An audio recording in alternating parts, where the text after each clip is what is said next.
Hey guys, we got a doozy today. This is a small block 396 from Blueprint.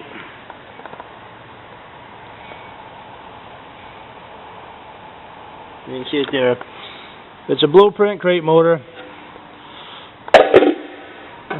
Fuck kid pay for it. $6,000 I guess, somewhere around there. It does not even have 100 miles on this motor. And what do we got?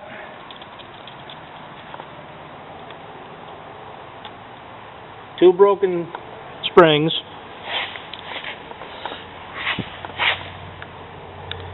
We got rockers, not even lined up to the tips. The fucking rockers are pigeon-toed.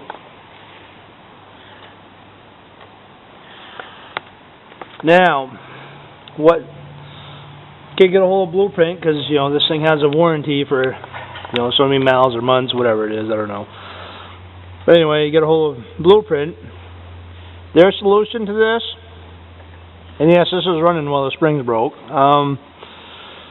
They sent them some valve springs. So yeah, they want us to install these valve springs in car, not pull the heads.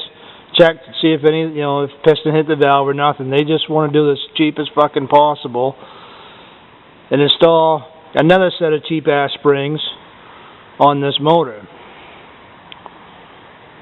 So, what do you think the outcome's going to be? Same as the outcome came right now. So I'm going to pull the top end off. Fuck what they say. I'm pulling the heads. Make sure we got no internal damage. I'm going to put a set of conch springs on it, put it back together, give it back to the kid. So the top end's going to be right. I'll fix the valve chain geometry, so the kid doesn't have to worry about it again. But there you go, 100-mile pile of shit right there. I'd actually like to pull the bottom end apart too, but we're not going to do that. Just doing the top end. I'm hoping we didn't have contact with the valve and piston, but who the fuck knows. But anyway, so much for getting what you pay for.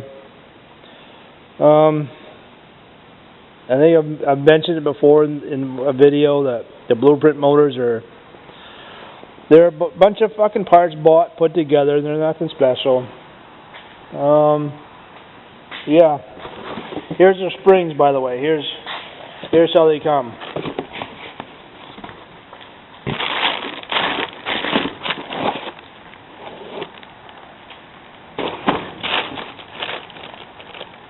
Shit, the Ziploc bag is not even a name brand. It's a generic Ziploc even. Huh.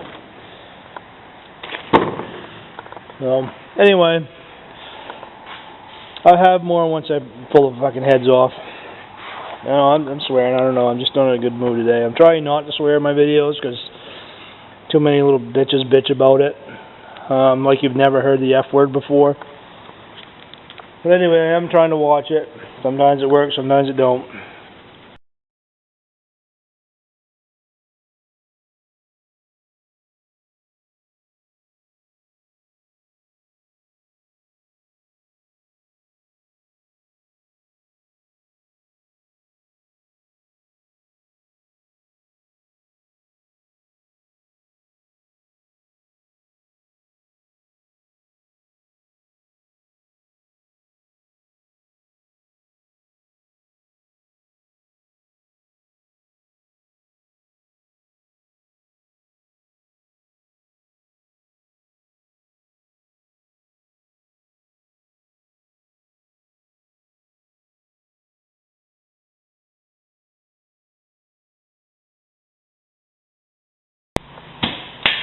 Hey guys, got head off, and as you can see,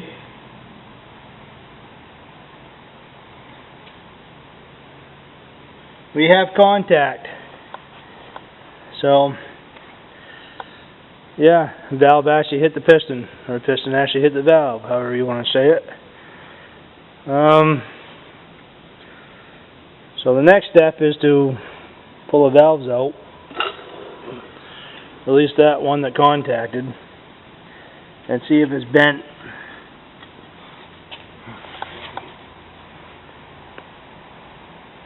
Hoping it's not. Who the fuck knows? There's a slim chance it might not be bent, but most likely it is. The back one that was broken, it don't look like that hit.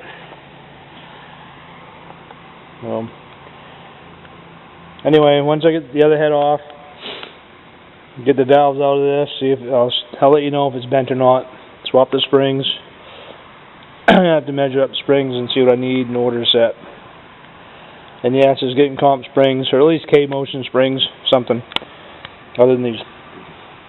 I don't know what they are. Taiwan springs.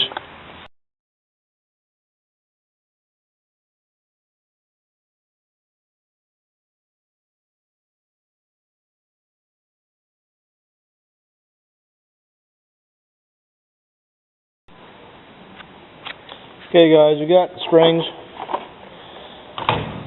They're comp cam. They're a little bit more on the seat than what the originals were, but that's right now. Open they're more. Seat's pretty much the same.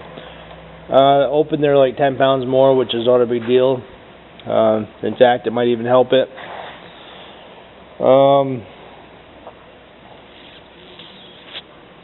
Yeah, so right now I'm gonna put them in. You can see they fit retainers. The inner spring fits down everything. Unlike the originals, they were a little tight on the fucking cup. So this is pretty straightforward. Get the pneumatic pressure, put the springs in, stand it on its end, wash it down with brake cleaner, blowgun. I'm using a copper seal on the gaskets. Since they didn't use the right gaskets putting this together when they built it, normally for aluminum heads use a gasket with this printed O-ring in them. They didn't. They used just a regular gasket, and as much as I like to put the correct ones in it, I'm putting back in what they put in originally. That way it doesn't fuck with any type of warranty or whatever.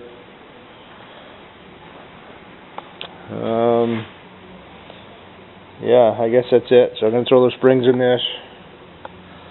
That one, I'm going to lap the valves in. Like I said, we had contact on that one valve, so I want to dye it, lap it in, make sure it's not fucking bent and it's actually going to seal. Okay guys, I got the heads on. As I said, the gasket sealer on both sides of the gasket. Spray it, let it set up, spray the other side, put it on. Setup time is about 5 minutes, depending on the weather. Okay, now I just straightened out the valve chain geometry. And luckily, this has split retainers, guide plates. They're 2-piece. And what that means, they're adjustable. Normally, like your average guide plate, got holes in it for your push rods, got holes for your rocker studs. Set it in place, screw the studs down. That's pretty much it. There's a little wiggle room, but the problem is the whole thing has to move. So if you need a little wiggle room on this side, you're also taking it from this side. So if this one's right and this one's not, you're kind of screwed. These are 2-piece. And what that allows you to do is, if this one's dead on where I want it, and this one's not, I can loosen this rocker stud and just move this half around and get it where I want it, which is what I had to do. And it's common to have to use these guide plates on these cheap Taiwan heads. And what you're looking for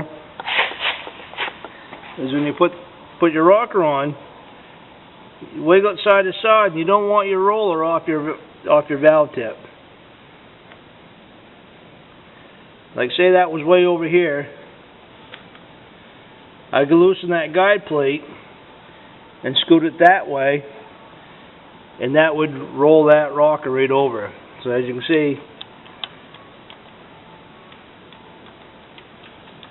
with all movement one way or the other, that roller tip stays on the valve.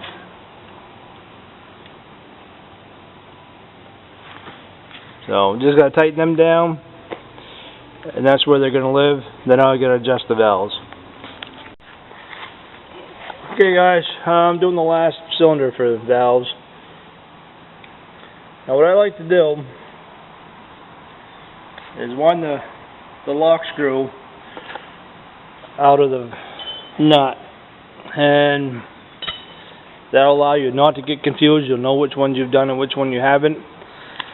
Now when you do number 1 cylinder, you can also do like number 4. You can bounce around, but I don't recommend it because you can kind of get confused of where you are. So I just do it 1 cylinder at a time. Now I'm on the back cylinder right now. It's Pastor's Bank, which is number 4. Now what you're looking for is your lifters. I know it's kind of hard to see, but if you watch, you're going to see the intake come up, the exhaust finish going down. That means I can adjust the exhaust side.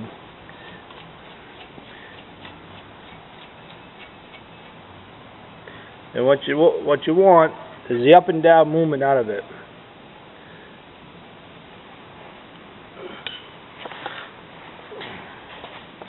Which will be 0 lash. This is a hydraulic, by the way.